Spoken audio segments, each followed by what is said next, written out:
precisamos ter uma noção básica da anatomia da tireoide. Eu não vou aqui mostrar muitos detalhes técnicos, porque a ideia não é transformar você em alguém especialista em todos os detalhes anatômicos da tireoide. A ideia é que você tenha conhecimento suficiente para entender o seu caso, entender o que você pode fazer em relação ao seu caso especificamente. Então, a glândula tireoide ela se situa na base do pescoço, na parte média do pescoço, imediatamente abaixo da laringe. Ele é reveste, aliás, uma parte da traqueia, que é aquele órgão onde passa o ar e vai o ar para o pulmão.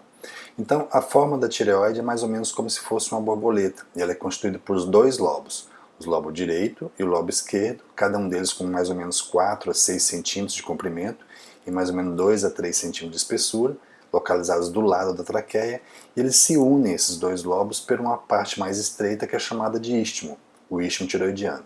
Em algumas pessoas, a glândula da tireoide pode ter um prolongamento, um pequeno prolongamento na parte superior, que é denominado lobo piramidal.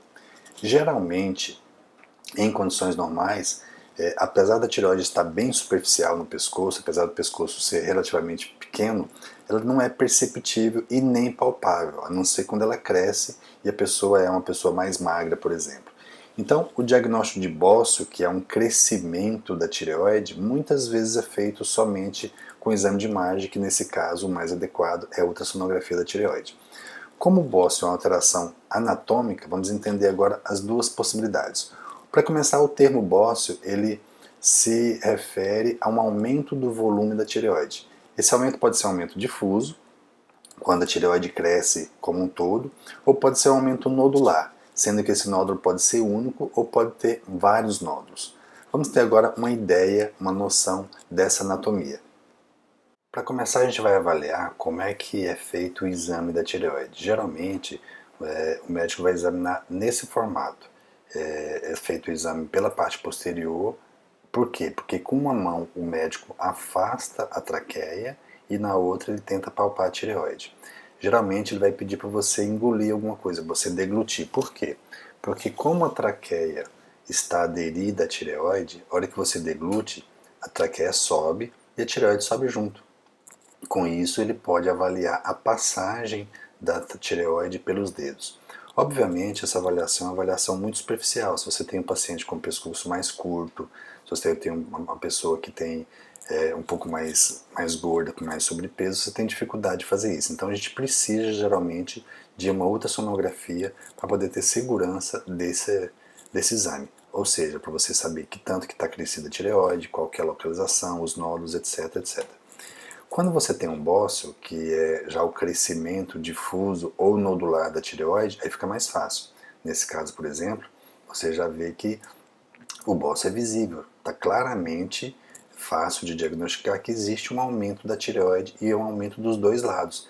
Ele até simula, nesse caso aqui, a borboleta, que é o formato que tem a tireoide de uma forma normal.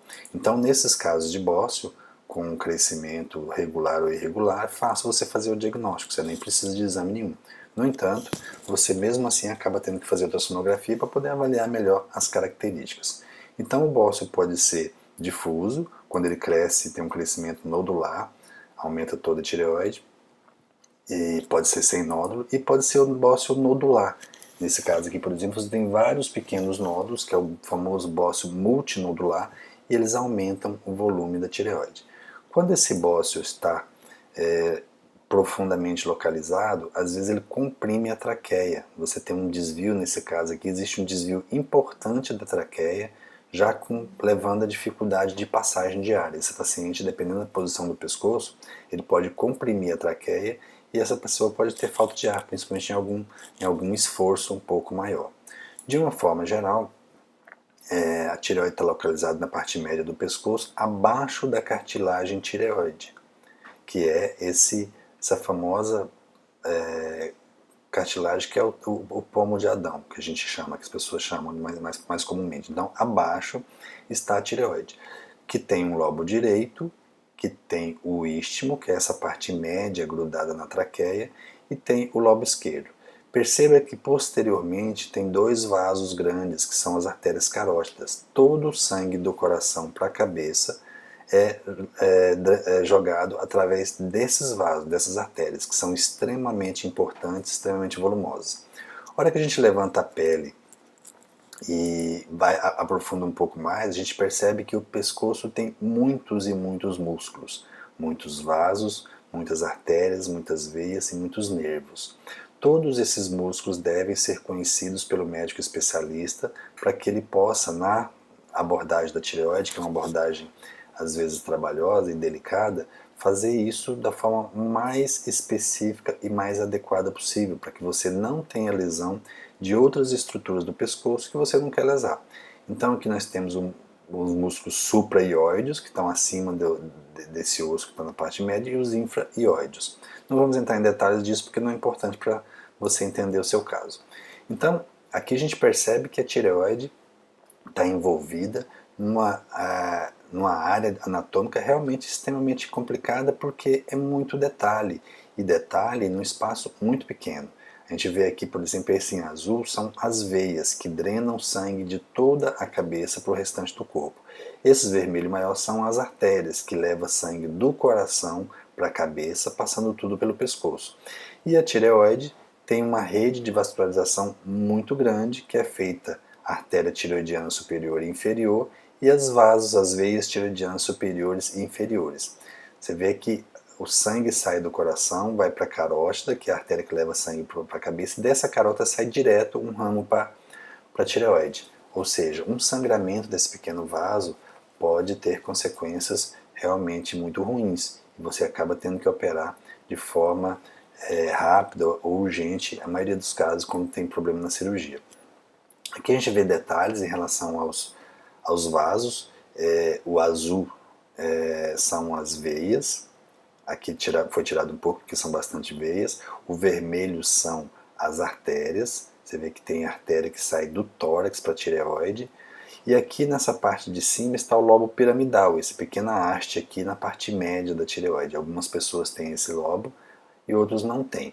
Ele não tem uma função específica diferente. Mas a gente percebe que as artérias, no caso a carótida, passa bem posterior à tireoide. Ou seja, a anatomia é uma anatomia bem delicada. Por quê? Porque se você lesar essa artéria, a gente pode ter um AVC durante o procedimento cirúrgico. Não é comum, obviamente, no entanto, reforça que é uma região de anatomia delicada. Quando você vê a tireoide pela parte posterior, você tem aí 4 pequenas glândulas chamadas paratireoides. Essas glândulas elas são responsáveis pelo metabolismo do cálcio. Elas produzem um hormônio chamado PTH, ou paratormônio, e esse hormônio vai ser regulador de todo o metabolismo do cálcio no organismo. Quando a gente faz a cirurgia da tireoide, a gente tem que ter muito cuidado, porque essas glândulas paratireoides têm que ser identificadas e têm que ficar. A gente não pode tirar. Porém, o fato de manipular essas pequenas glândulas, que são muito sensíveis, pode alterar a vascularização dessa glândula, e mesmo ela ficando lá, mesmo você tendo cuidado de deixar a glândula, ela pode não funcionar de forma adequada. Qual que é a consequência disso? O paciente pode ter no pós-operatório crises de hipocalcemia, e ele vai começar a ter cãibra, vai começar a ter formigamento, e é uma sensação muito ruim.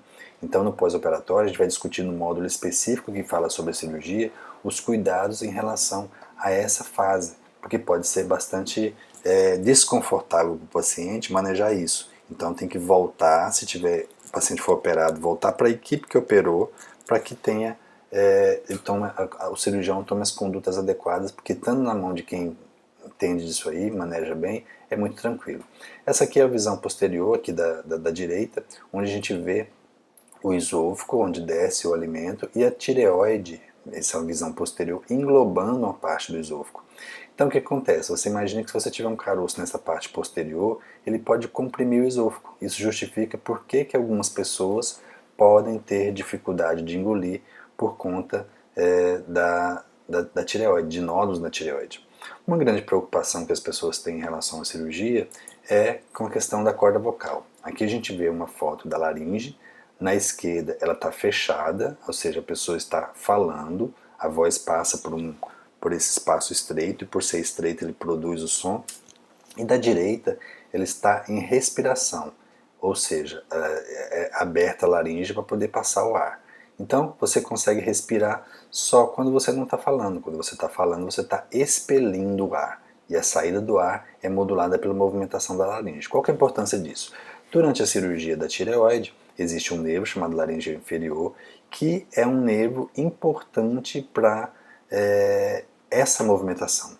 Ele regula toda a movimentação. E se você lesar um nervo, você pode ter alteração dessa movimentação e, consequentemente, a pessoa vai ficar rouca.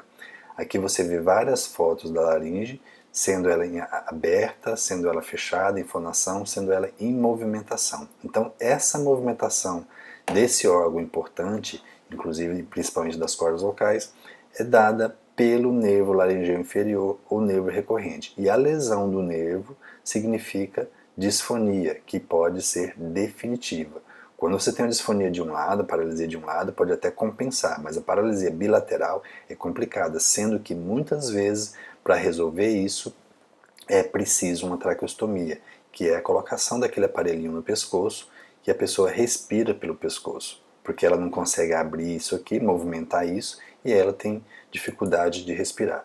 Então, esses nervos são esse aqui em amarelo, a gente vê que ele sai lá do tórax e sobe posterior aos vasos, essa parte vermelha e azul, e vai para a laringe, inerva todos os músculos da laringe. Então, aqui a gente percebe que ele desce no pescoço, que é o vago, faz a volta e sobe próximo à tireoide. Então tem que ter muito cuidado na cirurgia para que ocorra a preservação desses nervos, porque eles são fundamentais para a movimentação da laringe e são fundamentais para a preservação da voz. A ideia é que você tenha uma noção básica da anatomia para que você possa entender o que a gente vai explicar nas aulas seguintes.